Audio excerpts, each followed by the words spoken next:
Thank you so much for listening to Urbanistica Podcast. I am Mustafa Sharif, an urban planner, and you're more than welcome to join my big journey of exploring the making of smarter and more livable cities. Please don't forget to follow Urbanistica on the different social media platforms, and also let's connect on LinkedIn. Big thanks to Urbanistica podcast partner AFRY. AFRY is an international engineering and design company providing sustainable solutions in the fields of energy, industry, and infrastructure. Are you ready for a new episode? Let's go for it.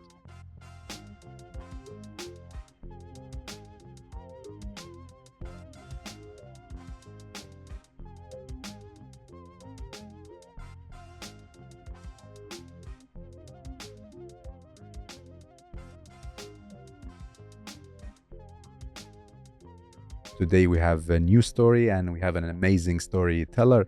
I have the pleasure to welcome you, David, to Urbanistica Podcast. Hello and welcome.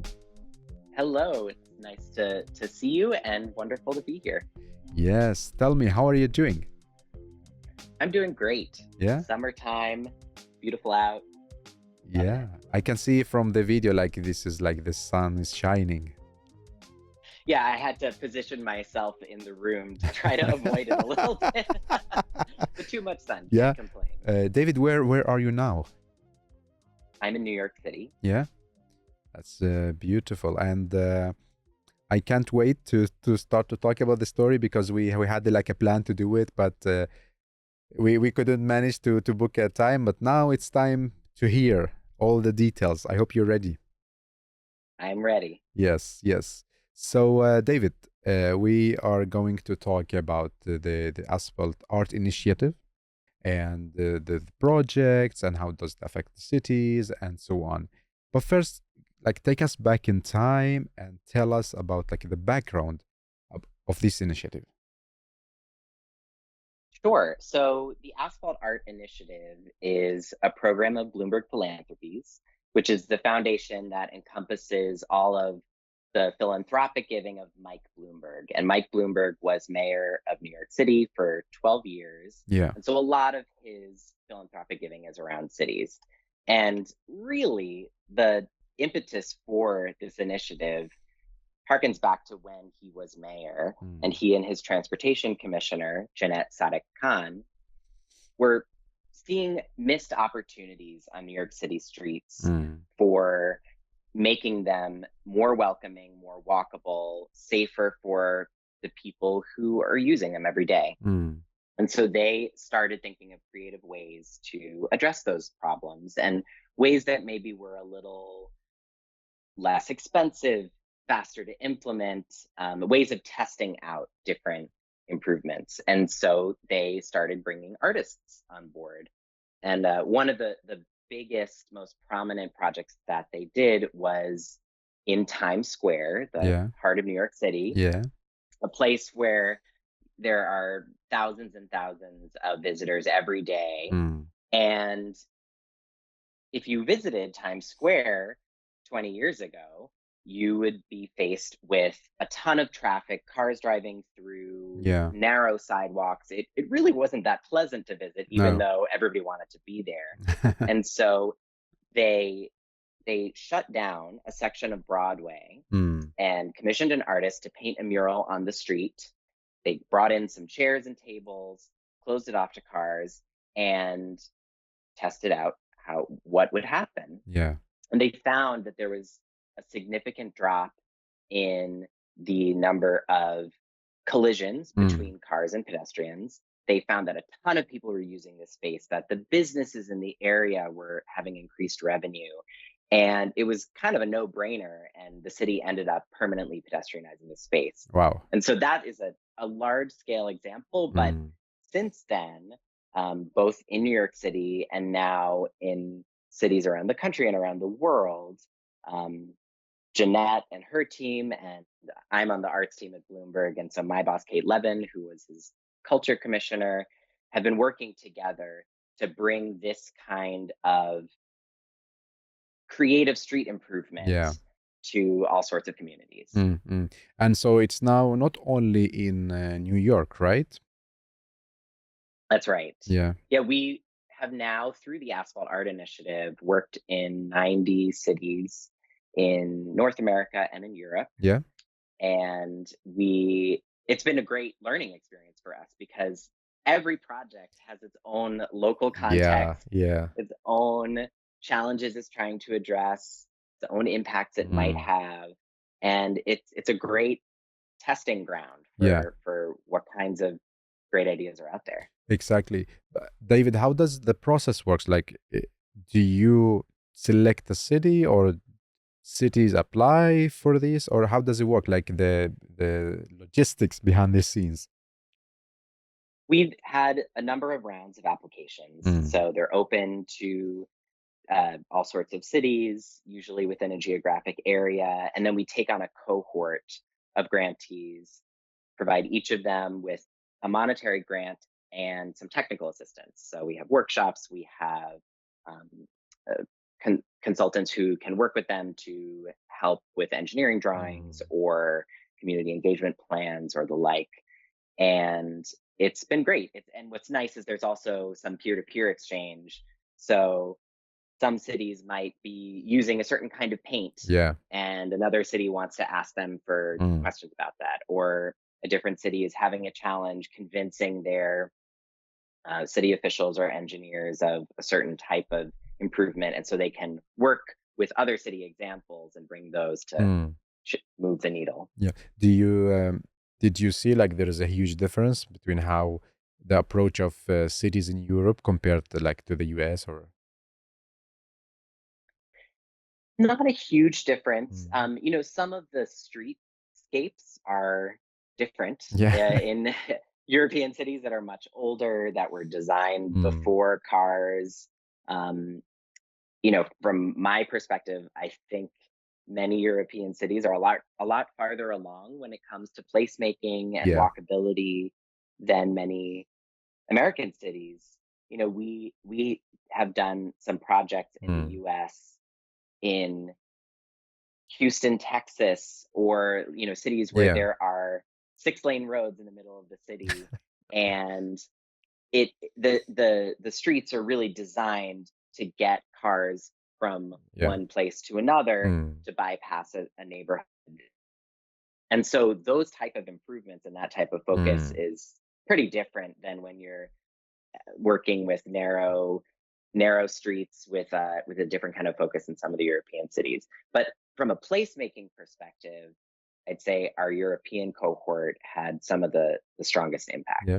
Would you like to just to get it closer to the listener, like with us some projects from different cities? Sure. Yeah. So we had about 20 cities in Europe who participated in the program. Most of them installed their projects over the course of the past year. And there are a few that are still in process and in the process of installing. One of our first projects to install last year was in Tirana, Albania. Yeah. And they did a really, really amazing job. Their site was a block that had 3 different schools on it. Yeah. So the project is called School Block. And the focus was on getting families to and from the school safely, and also providing additional open space for the children to actually play and hang out and feel comfortable in their educational environment. Yeah. And so the city actually took over a lane of parking around the entire super block. Yeah. And turned it into fully pedestrianized space. And they commissioned an artist team to come in, work with the students to design this really playful, fun graphic design that incorporated the names of the students in the actual design. Wow. So that, kids could walk around and find their name on the ground. Sweet. And it really, it just transformed the space. And you can really see, they took some great before and after photos. Yeah. Where you just see people crammed onto teeny tiny sidewalks that really don't even seem like they're wide enough for a human. Yeah. And cars parked on the pedestrian Mm. spaces and sidewalks interrupted by trash and Yeah. light poles and all of this. And by clearing some of that away, painting Mm. the area, it really just makes it a welcoming open space. And out of that project, the mayor committed to spending €1 million on transforming 20 other school blocks Wow. around the city in a similar way, which is just the biggest impact you could Right. possibly have. That Right. not only is this going to improve one particular space Yeah. for one neighborhood, but it is going beyond into other spaces all across the city. Yeah. And there are quite a number of great examples. Yeah. In Helsinki, there was this underutilized plaza in a neighborhood near a cultural center, Mm. and the city hired an artist team to design a game, an interactive game that kids and families could play on. And then there are several projects that are a little more safety focused Yeah. in their nature. In Kosice in Slovakia, there was a dangerous intersection Mm. where it was very wide and hard for people to get across, and cars just wouldn't slow down for them. Mm. And so this intervention added artwork to the street and into a nearby plaza. And they found after the artwork was added that the the the percentage of Yeah. drivers exceeding the speed limit dropped from 62% to 24%. Wow. And that was 62% of the drivers were Right. going faster than the speed limit. And by adding the artwork, Mm. making it clear that this space was used for pedestrians as well, it really impacted the driver behavior. Yeah. Yeah. So from these different projects, what I see is art contributing not only like to the beauty of a place, but also like socially. Now, like for the safety, usually cities have this image about art that is not like it's not helping in something. It's just like there on a wall and that's it. But what I see, like you just show something else. Absolutely. And that's, I think, part of our main goal is to demonstrate this, but also it's one of the biggest challenges Yeah. that we're often talking to folks who are dealing with all sorts of civic problems. Mm.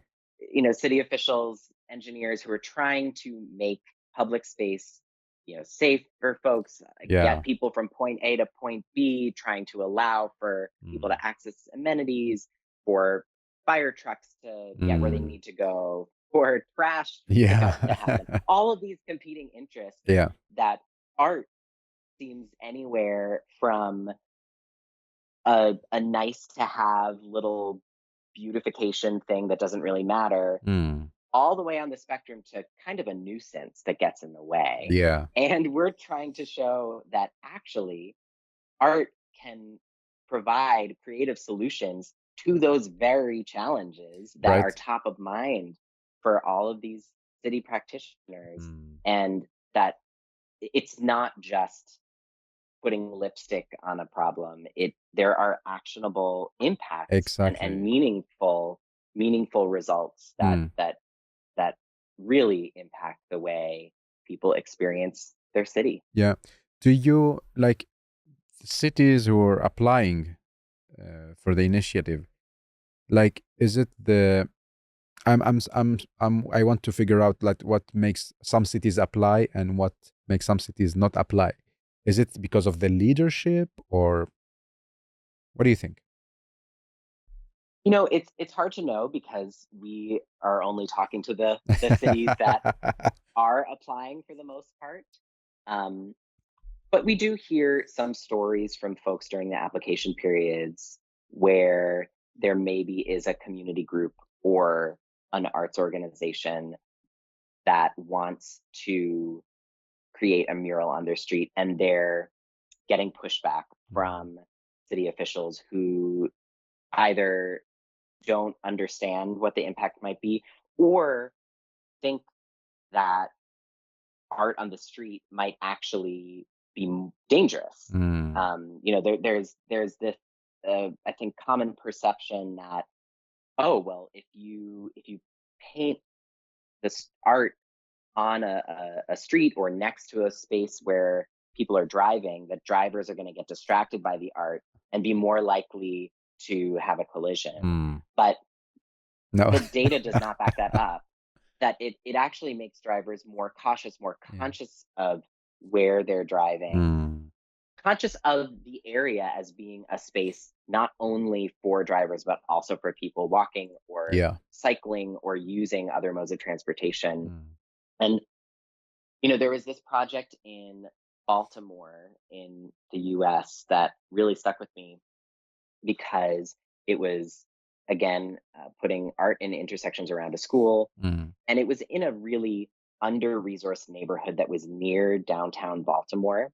And the streets were pretty wide and were commonly used by drivers getting from the highway to the downtown. So they were not going to that neighborhood, but they were driving through really fast. Okay. And, the neighborhood had a history of, blight. There were buildings that were, in disrepair. And I think it often gave the sort of the sense to drivers that this is a space that I can just barrel through. I can drive through the neighborhood out and go super fast. Nobody's going to stop me. And I don't need to consider my surroundings, which is so unsafe for kids who are trying to cross the street to get to school. And so with the addition of the art, that was another project where we saw a dramatic increase in the percentage of drivers yielding to pedestrians crossing the street who had the right of way. It went up from, I think, 37% to 78% of drivers would yield to pedestrians who were trying to cross the street. And so much of that is just a psychological shift. Right. So like having art is a message, and not having art is also a message, like to people driving or walking or biking, right? That's a great point, and it's absolutely true. Yeah. Because if you are, it's not just art, but just, I think, investment, like both monetary, but also just care in a neighborhood, making it feel welcoming and feel like it's for the humans who live there. Yeah. Exactly. That goes, that just really affects how people interact with it. And art is just it's a cut straight to the heart of that issue. But in this project, David, it's not only like a artwork, but also like how to say it's more about like a placemaking, like having outdoor furniture, removing cars, it's like some other tactical urbanist as well, not only like a painting or creating an art installation. Absolutely. And two of the technical consultants that we work with, one in the US is Street Plans Collaborative, and one in Europe is Amat Milano. And they are both like leaders in tactical urbanism. Both, I know you've had Demetrio on your podcast in the past, but they both bring in artists and designers to add murals to the street, but then they're also thinking about how art, now that people may feel more comfortable in a space, be interested in the artwork, be excited about a space, how do they actually use the space?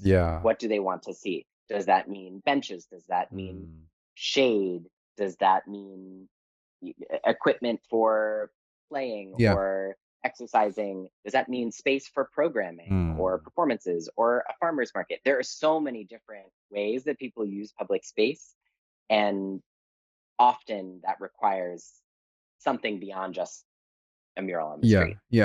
The interesting thing in this initiative is that usually, like, let's say artworks and painting and so on, is something like abstract and people think different about it. But in this initiative, I hear you telling me numbers, like this is the traffic or unsafety or like a number of kids playing, It's so interesting. Tell me, how do you follow up each project? How do you do the measurement? We work with cities when they begin a project to figure out an evaluation scheme that works for them. Okay. Each project may have different goals or different metrics that are meaningful to them. Mm. And so from the beginning, we work with them to try to identify what measurable indicators Mm. they can track to see how they're reaching those goals. Yeah. So if the goal is to create a space that is inviting for children to play, then counting the number of children who are there before Mm. the project is installed and afterwards Yeah. may be that particular impact indicator. If the goal is to make cars drive more slowly, then go out with the speed gun and measure traffic speeds. All of that requires resources planning, Yeah. volunteers, and it requires you to decide what those indicators are before you actually install the project so that you can really see what the change is before and after. And that's something that I think is not always top of mind for projects like these. You know, arts and data are often thought of as oil and water. Yeah. People are like, well, you can't measure anything about an arts experience in numbers. That just totally is beside the point. But there are impacts here that are measurable, and that putting some numbers behind them tells the story in a really, really clear way. Yeah. And when you're talking about government services in other sectors, they're all measured in numbers. Exactly. The trash pickups or carbon emissions or graduation rates, whatever it is. There might not be a silver bullet metric for the arts, but there are things that you can measure that really demonstrate what's being impacted and how it not measures up, but how it falls within the full civic ecosystem. Yeah, because it makes it stronger when people in the municipality wants to work with this kind of projects, like including art, because then they have numbers, as you mentioned, and they can show evidence. Okay, like in this city they did this and this and this, so we maybe can also do it. Because before art is maybe still in some cities is not on the agenda, like not having something in the budget, and it's like super poor activity, like not so much money there, and usually it's like in the end of any single urban development projects or street, unfortunately. Exactly. But I also think that the metrics, I think, are critical for changing hearts and minds and for telling the story and understanding the impacts of these projects. But there is some qualitative stuff that gets lost there. And so you really need to pair those numbers with great images or stories or experiences, like actually being able to walk on the street and feel the difference when there is artwork there, when there are people hanging out, being relaxed, eating their lunch, playing ping pong, all these things. You can really feel something different that just saying, oh, there was a 75% increase in the number of children playing doesn't totally capture that magic. And this is the interesting thing with the art. Like, it's not only like it's a qualitative and quantitative. Like, you can match numbers and feelings and so on. When you work with cities, what challenges do they face while working with art? One thing I'd say is that for many of the cities that we're working with, this might be the first time that their Department of Transportation is working with artists, or whatever the equivalent of that is. Yeah. And so, arts and government have different languages sometimes. And I worked in this space, like kind of in the nexus between arts and government for most of my career. And that being that mediator is something that I like doing, and it's super interesting to me because I am both an artist myself and I've also worked in government, and so I've gotten to Good see combination. where Yeah. there's a misalignment. But it can be anything from, an overall understanding of artists' work as work. Yeah. Often it's not in the city's original proposal to pay the artists because they're thinking, oh, well, artists coming and painting the street, that's a fun, cool thing that they get to do. Yeah. But this is actual work that, the design, the physical labor that artists are doing. And so, we make it a requirement that, in pretty much all the projects, artists need to get paid a Of course. Yeah. fair wage for their work. Mm. But it can also just be the logistics of, how you prepare an artist Mhm. and give them all the information that they need so that they can design something that's going to be approved Yeah. alongside other transportation Mm. improvements. We've seen some designs where the artists want to paint every single inch of the street and cover up all the crosswalks, and and it might be super, super beautiful and engaging, but then transportation engineers come in and say, well, we actually need there still to be the white lines of the crosswalk. Yeah. That's a requirement, but you can paint in between the lines, or Exactly. whatever it is. Yeah. Yeah. You just need to take that extra step and spend the time to understand the needs of both sides and work together. And I think that's part of the reason why we wanted to not only put out a guide, which we did. We put out a how-to guide, but we also have wanted to have this ongoing grant program where we're providing money and technical assistance, Okay. because it can catalyze these relationships that hopefully will continue and allow people to speak the same language and bring artists to the table where they might not otherwise be welcomed. Yeah. Usually, David, we talk about best practices and what can we do more and so on. In this podcast, we talk about what should we stop doing. So because maybe we of course we do good things, but maybe at the same time we maybe keep doing things that maybe we should stop doing. So what do you think, like, the city should stop doing while working with art projects? I mean, I think one thing I would say is stop having artists do things for free. Of course, yeah. Pay your artists. But I think also,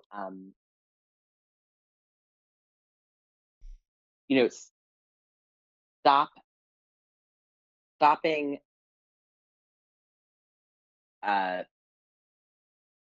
having unrealistic expectations for what can or can't happen when you're involving an artwork, and really set up the project to succeed by providing all the information that the artist might need to do, but also making it clear where there's room to be creative and where something needs to be a certain way.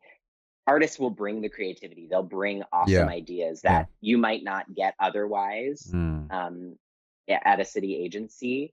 And we've seen really, really amazing examples of artists in residence at particular city agencies. Yeah. Even at a Department of Transportation or something, artists can think about how to reuse some of the trash that we might have in cities. But that only can be successful when that artist is given a framework for what they can work in and then allowed some space to be creative. Yeah. And I think finding that nuance is challenging. And often you fall in one direction or the other, where the city doesn't provide that framework to artists, and then the artist proposes something that just can't happen, and then the project dies. Yeah.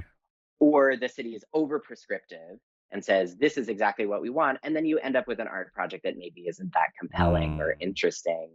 And, there has to be an element of risk there. Yeah.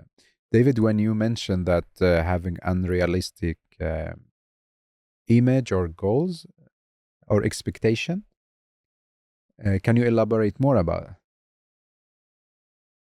Yeah, I mean, setting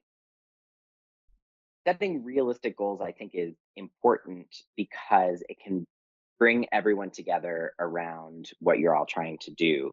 So if you want to paint a mural on a wall and then expect that, that is going to make every single person who walks by decide to, stop using drugs or like clean up their act or like, go to college, whatever it is, that's something that art can do as part of a package, but it often is a little more about quality of life, about a particular impact where there can be a goal achieved. I don't want to talk negatively about the impact that art can have, because I believe in kind of the sky is the limit, but for any project, they're having a realistic goal that you are setting is going to allow you to succeed. Exactly. And then allow for the community to buy in and see what results and understand what can be achieved by certain projects. Yeah. And we like talked about challenges that cities are facing. How about the challenges that you face in the organization while working with this initiative? I guess it's not easy because like many numbers of the cities, they are different and every project is unique. So what challenges do you face? I feel very lucky that I work for a place that really cares about and resources the arts in a way that many foundations, many institutions don't. And so, I'm coming from a place of privilege in that regard, that we're able to give out a lot of resources to the arts. And that's because, Mike Bloomberg and our leadership really, really believe in the impacts that the arts can have and have seen the data to back that up.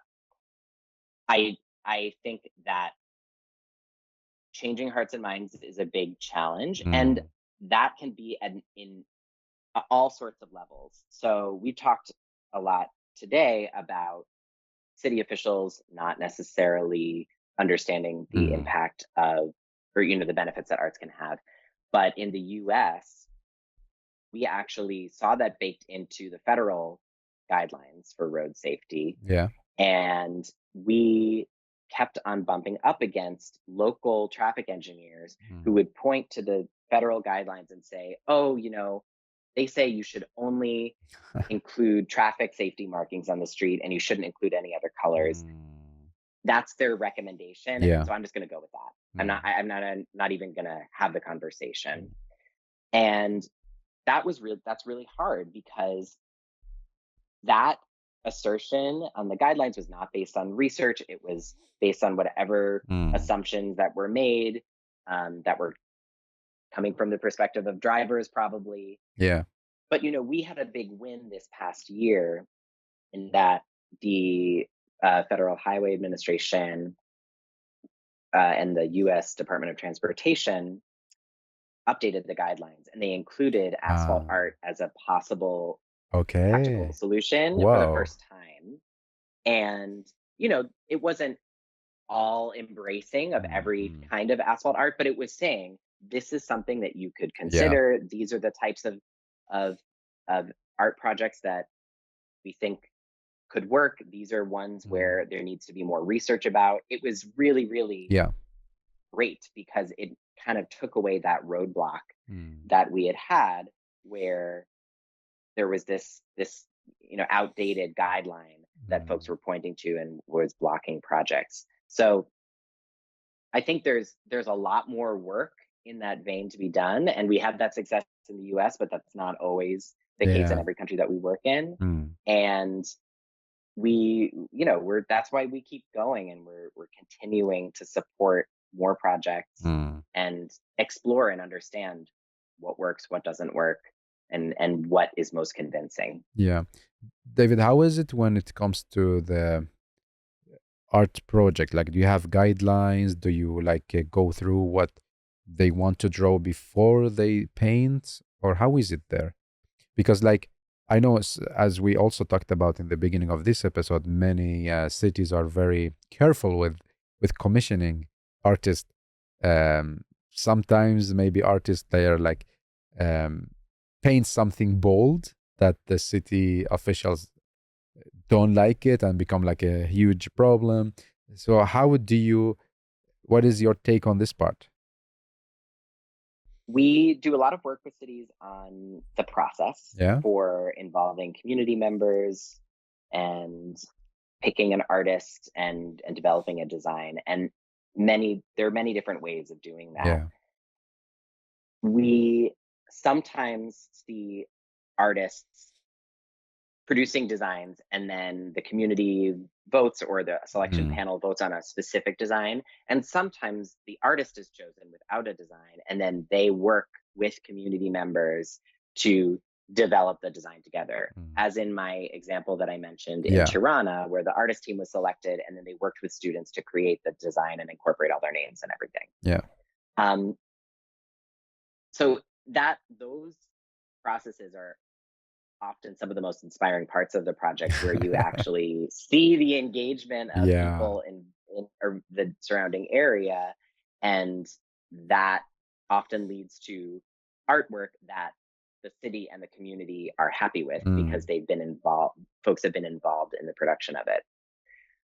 There are certainly aspects of artwork that, when commissioned by a city or commissioned for a public space, have to be considered, such as we are careful not to include any hate speech, Yeah. or if it's in some cities, if there is artwork that's on city property, it can't have any religious overtones. Yeah. In some places they say no words. In other places they are focused on just making sure that the imagery is welcoming to all people who are involved. I think getting the community involved is a really good sign for that, because you can see what people respond Yeah. to, and then work toward that. And then there's always kind of the practical aspect. Some artists will design a really amazing Yeah. figurative art piece that is gigantic on the Yeah. street and looks great from above when you're in a 10-story building Yeah. looking out the window. But when you're on the street, you can't really tell what it is, because you can only see one portion of it. You're right down close to it. Yeah. And so some of that is just a practical design consideration that we often are working with teams to think about. What is the physical experience of the user of that space? Exactly. Yeah.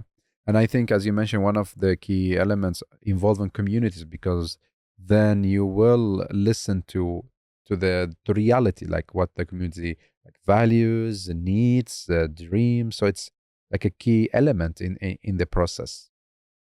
Yes. And I will say, I love all of our projects equally, but certainly some of the artwork is not necessarily my personal taste. Yeah. And that's fine. Yeah. Yeah. Because it's not for me, it's for the folks who are there. Exactly. And if it resonates with the people who are using the space and makes them excited and interested and continuing to use the space, that's what matters. Exactly. So we aren't particularly prescriptive when it comes to what kind of art. We don't actually sit on any selection panels to decide the artwork. We just help set up the process. Awesome.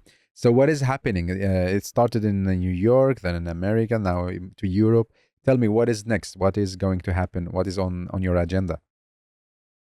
So we're continuing the work. We're in the process of figuring out our next round, which will be moving forward soon. So if you're listening to this, sign up for our newsletter, go to our website, and learn more.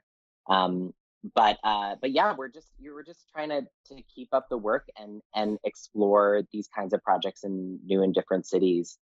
I think understanding the evaluation component, which we talked about, is important. And some cities are more equipped or have the resources to do rigorous evaluations than others. And I think that's a piece that we're also interested in doing more of. We've commissioned some research ourselves on the safety aspect of some of our projects, looking across a number of projects to see crash rates and the drivers yielding, driver behavior.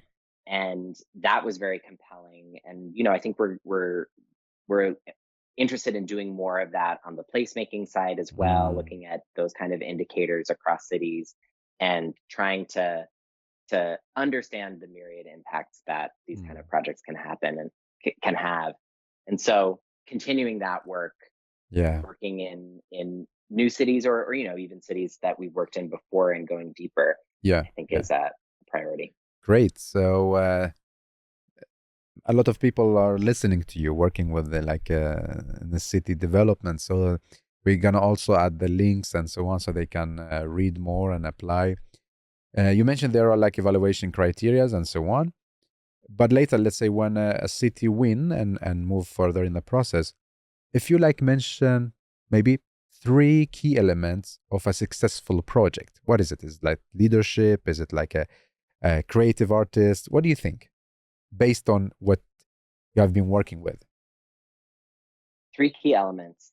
I would say, first and foremost, having a really authentic and meaningful community engagement plan is important. Connecting with your community members and understanding what their needs and desires are. I would say having a clear goal with what you're trying to accomplish with the project is important, and that's where all of the metrics, all of the documentation, that all feeds toward that goal.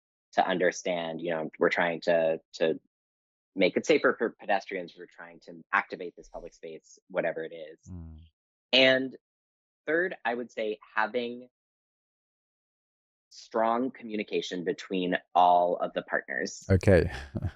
So that means the city transportation agency or the city arts agency. That means the community organization, the community group. That means the artists themselves or the arts organization that's curating the artwork. Having everybody at the table talking to each other and understanding each other's needs is very challenging and just it's new for a lot of folks. Exactly. They're not partnerships that have long histories of this kind of work. So communication is key. Communication. But David, this must be a dream job for you, no? Oh, I love it. As I mentioned, I'm an artist myself. I'm a painter. And so being able to support other artists and support artists that really have community practices, which I don't, is so meaningful. I'm able to connect these cities and these teams with the resources or technical assistance and all of that. But then, selfishly, I also get to to meet other artists, see all these cool designs and get to hear the stories and see the photos of all these people who get to use these new spaces in these communities. And it's really heartwarming and inspiring. And, I've seen a lot of this in New York City. And so to be able to inspire that in other cities that haven't had it before or, haven't had it to this kind of scale it's very rewarding. Yeah, I can also sense it when we are talking, how much you're passionate about your work. And I'm so happy because this is so interesting and important element in our city developments. And in this podcast, we talk it's 2 parts. Part 1, we talk about the projects. We talk now about the Asphalt Art Initiative. And part 2, we talk about people behind the projects. So now it's more gonna be about you, and I hope you are ready for my questions. Sure, let's go. Yeah. David, take us back in time and tell us more about you, your childhood, And how did you find your path and passion to this, working with art and cities? So I grew up in New York City, and I think of myself as a city kid. I took the subway to school and had that level of freedom that comes with being a teenager in New York City that I think, or in any city, that Mm. I think was really magical and really special to me. Um, I was in high school. I was a senior in high school when Mike Bloomberg was mayor, and it was a few years after September 11th, Yeah. and he commissioned or basically allowed for Christo and Jean Claude, the famous artist duo, to install the gates in Central Park, which was a series of hundreds and hundreds of saffron colored orange gates Wow. that were scattered throughout the pathways of Central Park. This was in the winter time, so there were no leaves on the trees. The orange really popped. Wow.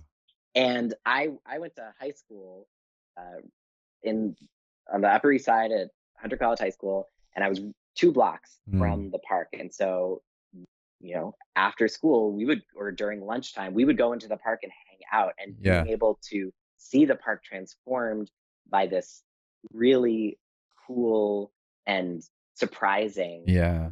artwork really stuck with me. And there have been a number of uh, other art experiences that I've had through the years in public space Mm. that I think have kept revolving around my brain. So in college, in university, I studied social studies, which is kind of like an interdisciplinary social Yeah. science major, and I spent a lot of time. It was focused on urban studies Okay. and understanding the spatial theory behind Mm. public space.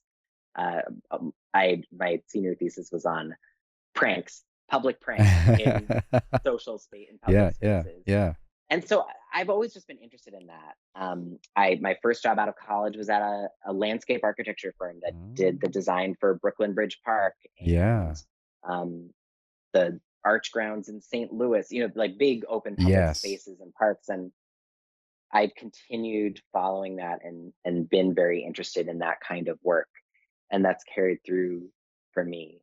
And I think that I am an artist myself. That is something that I love to do. I think it Mm. started more as a hobby and now has become more of uh, more of a primary focus in my life. Yeah. And so being able to work with artists now is kind of a dream because I I didn't have a ton of experience with Mm. that as a kid growing up, and getting to actually understand Yeah. these creative brains and how they are seeing public spaces and Mm. able to break the mold is so cool. Yeah, yeah. What do you like? Do you paint or do you design? What kind of art you do? I mostly paint, Yeah.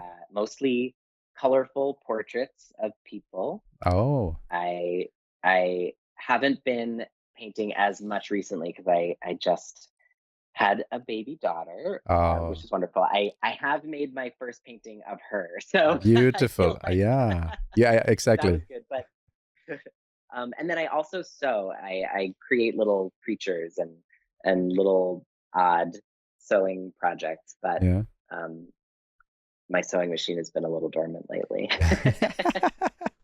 Because my next question uh, is about what gives you energy to do what you do, like in your work.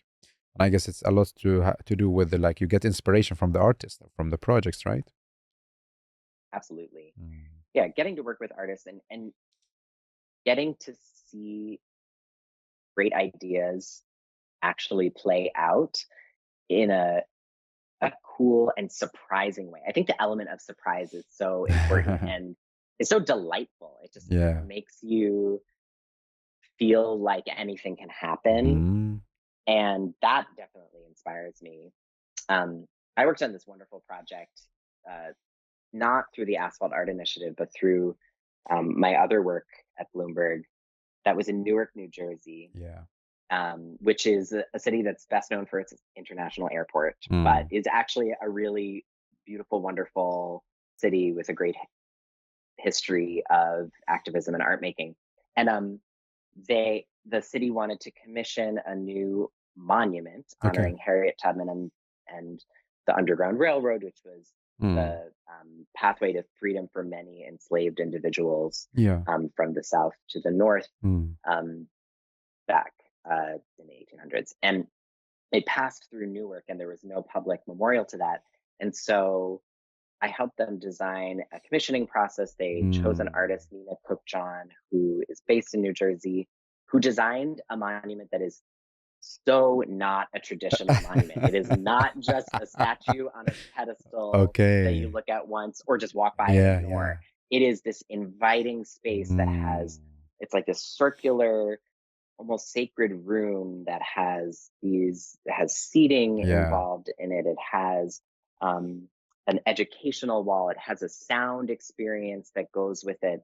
That tells the stories of both Harriet Tubman's life and Newark's history of the Underground Railroad, but also voices from people living in Newark today and their experiences of liberation and all of that. It was way beyond what I could have imagined for the term monument. Exactly. And that kind of stuff. That inspires me to keep doing what I'm doing. Interesting. And David, like, do you have like because like what you work with is also part of your hobbies. How do you keep this work-life balance and separate between, okay, this is work, this is art, this is my private time? I don't know. How do you deal with this?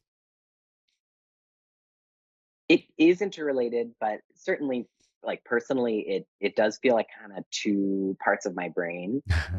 A lot of when I'm painting or sewing or creating on my own, it is a very solitary practice, at least for now. Like anything's possible. Who knows what my practice will grow into? But I get into a flow state, and I I'm not thinking in words. I'm fully thinking in visuals and working with my hands, and it's very physical and and feels like I'm a different person then. And then here, a lot of my work supporting other artists is, desk work, sitting at a computer. It's project management, program management. It's, trying to keep lots of different pieces in my brain and connect the dots and set up structures so that great stuff can happen. So it does feel like two separate, it's two separate parts of me. But I like to think that they inspire each other, and that there are aspects of both that I love and that feed into each other. Exactly. And if you have the possibility to work with something else, like a new profession that's not related to anything you did before, what would you like to work with? I mean, wouldn't it be cool to be like a photographer for National Geographic? Getting to travel around the world, taking pictures of animals and all these cool environments. I don't know. I also really love libraries. I could see myself as a librarian. That those could not be more different jobs. But there's something about libraries as public spaces, but also, the librarian is this person who sometimes gets painted as like a shusher, somebody.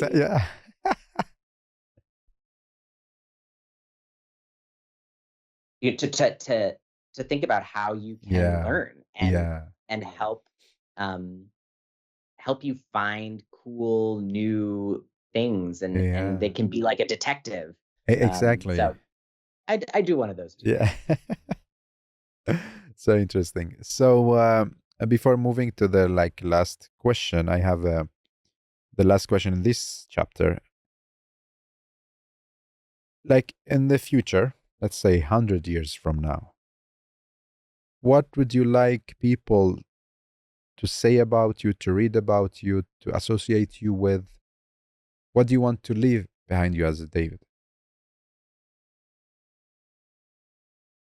I don't know that I care so much about my name necessarily being remembered in 100 years, but I think what I would like is that some of the work that I am doing and some of the things that I care about can stick around. I think thinking of public space as a creative, flexible playground for new ideas is something that I care a lot about, I believe in, and am trying to push forward with my work. And so in 100 years, if that can come to fruition a little bit, then that would be a great legacy to have. Yeah. Yeah. Amazing. And yes, in the end, I love that you give a message to our listeners. We have listeners from 140 countries working with city development, like from artists to engineers to architects. They're listening to you. So what is your message to our listeners? I'd say bring artists to the table. Mm. Don't think of art as being in a silo, as this nice thing that is beautiful off on the side. Art is central to our lives, and it can provide the most creative, interesting solutions Mm. to all sorts of challenges in cities, in communities, and for individuals. And I really, really believe that. Yes. And in the end, I'm so grateful for this conversation, because also like my perception about art in cities also changed, because like this is first time I see like a initiative working with data and art, which is great and will open so many new doors for cities, communities, and artists. So, David, thanks a lot for your time and keep up the good work. Well, thank you so much for having me, Mustafa. It was great talking to you, and enjoy the week. Yeah, thank you.